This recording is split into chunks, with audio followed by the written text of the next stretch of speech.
बंगाल चुनाव में ममता दीदी की बौखलाहट काफ़ी हद तक बढ़ गया। उन्हें ये लग रहा है भगवान को पूजें या नमाज पढ़ें, उनकी हालत ये कर दी है बीजेपी ने, और इसके लिए वो खुद ही जिम्मेदार है, कोई और जिम्मेदार नहीं है।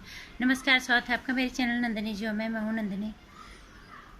ममता दीदी काफ़ी साल से बंगाल में मुख्यमंत्री हैं, और उनकी जो राजनीति करने का जो उनका तरीका है, जब वो शुरू में जब उन्होंने पहली बार वहाँ पे मुख्यमंत्री वो बनी, तो हमें ऐसा काफ़ी सादगी उनके अंदर थी। हमें लगता था कि सफ़ेद साड़ी पहनती है, बहुत सादगी है और अच्छा सोचती होंगी।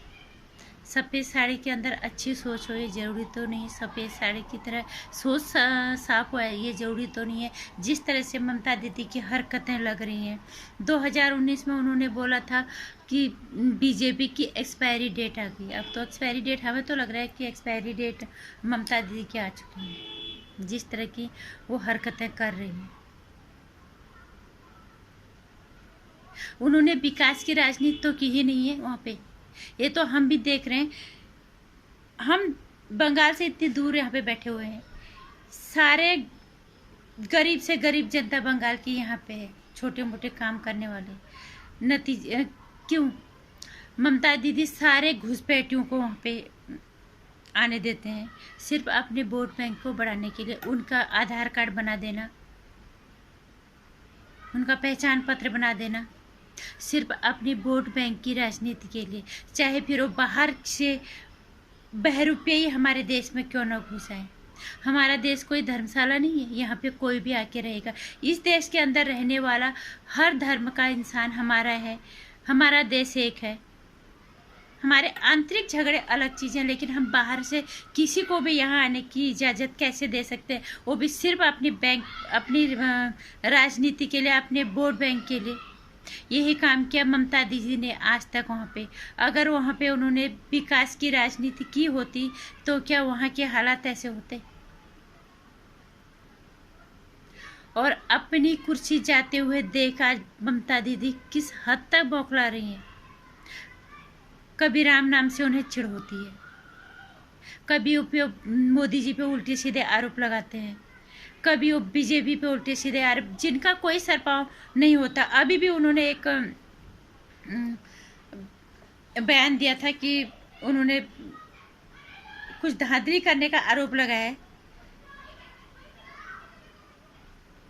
वोटिंग के दौरान उन्होंने आरोप लगाए थे ममता बनर्जी जी ने बीजेपी पे, वहाँ के पोलिंग बूथ पे, ऑफिसरों पे, कई लोगों पे। लेकिन उनके जितने भी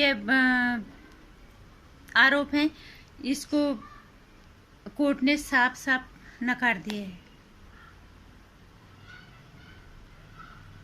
ये तो खैर कानून और उनकी बात हो गई, लेकिन बात अब आम जनता की हो गई। आम जनता को जागरूक होना पड़ेगा। यहाँ पे हमारे सीमावर्ती जितने भी राज्य हैं, वहाँ पे हमें सुरक्षा की बहुत ज़रूरत है।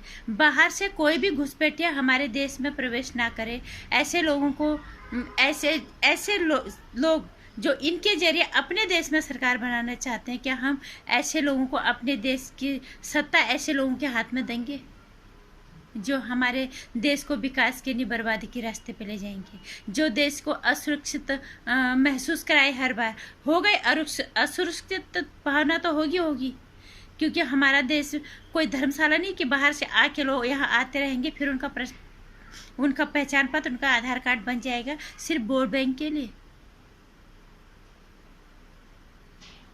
हाँ, शरारत आते हैं लोग, उसके लिए सरकार से परमिशन ली जाती है। ऐसा नहीं कि सीमावर्ती राज्यों में कहीं से भी कोई भी आ रहा है तुम उन्हें भर रहे हो, जिससे देश की सुरक्षा खतरे में होती है, देश का विकास खतरे में होता है। ये अब समझ में आ रहा है कि ममता दीदी सिर्फ वहाँ पे इतना क्यों बौखला रही थी। उनको अपनी कुर्सी जाते हुए दिख रही है। 2 मई को उनकी एक्सपायरी डेट आ चुकी है। अभी भी हमें नहीं पता चुनाव का नतीजा क्या होगा, लेकिन जिस तरह की हरकतें ममता दीदी ने की है ये शर्मनाक है एक महिला होने के नाते भी उनके लिए, क्योंकि अगर उन्होंने विकास की राजनीति की होती तो लोगों के बीच में अपने कामों को लेके जाते, अपने कामों को गिनाते।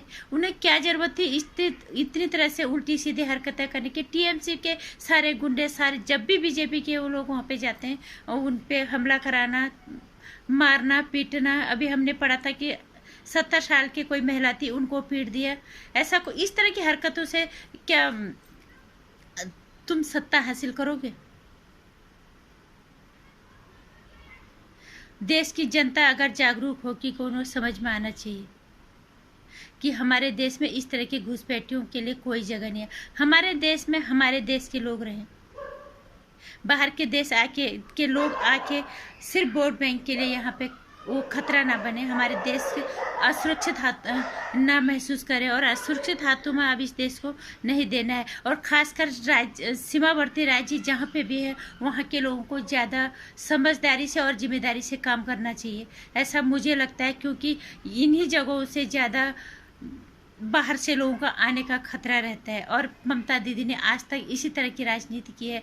किसी को कोई भी आया उसको भर दिया, उसका पहचान पत्र बना दिया, उसका आधार कार्ड बना दिया, वोट जब चुनाव आते हैं तो तुम हमें वोट दे दो। ये राजनीति के लिए भी शर्मनाक भी है और ये खतरनाक भी है।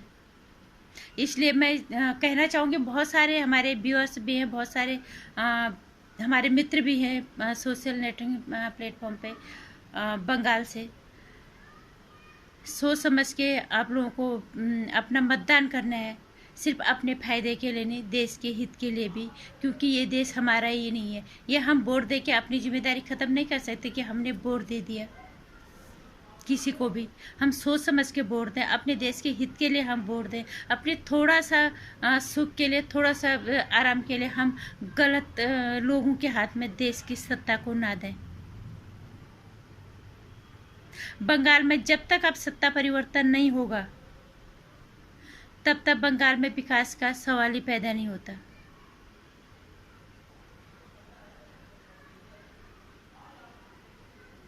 और इतना हमें उम्मीद है, अगर बीजेपी वहाँ पे आती है तो मोदी जी निश्चित रूप से वहाँ के लिए ज़रूर कुछ करेंगे। वहाँ विकास के राह पे ले जाएंगे बंगाल को, क्योंकि वो भी हमारे देश के ही हैं और उस देश हमारा राज्य है और उसको भी विकास का उतना ही अधिकार है। विकास के रास्ते देश आगे बढ़े, ना कि घुसपैठियों के वोट बैंक के आधार पे कि घुसपैठियों को घुसा दो और फिर वोट ले लो और सत्ता में आ जाओ।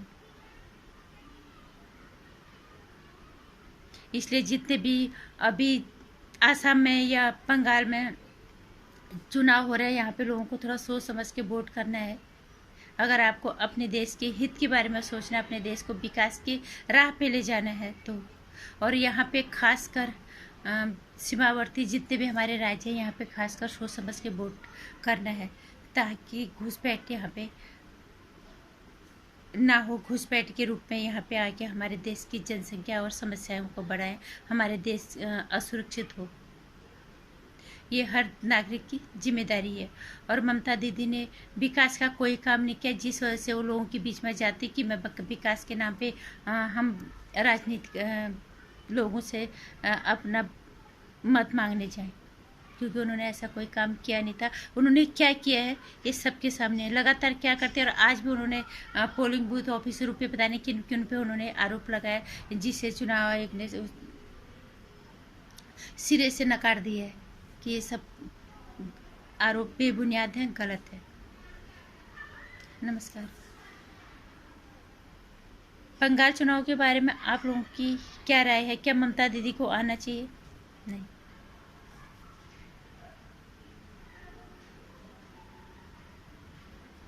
और अगर विकास करना है तो हमें कौन सा किसे चुनना है? नेता वो चाहे कोई भी हो, जो अच्छा काम करता है उसे चुनो। ममता दीदी की वापसी लग भी नहीं रही है और होनी भी नहीं चाहिए, जिस तरह की हरकतें ममता दीदी कर रही हैं। नमस्कार। वीडियो को लाइक और शेयर करना, चैनल को सब्सक्राइब कर लेना। आने वाली वीडियोज़ की जानकारी के लिए घंटी आइकन प्रेस कर देना।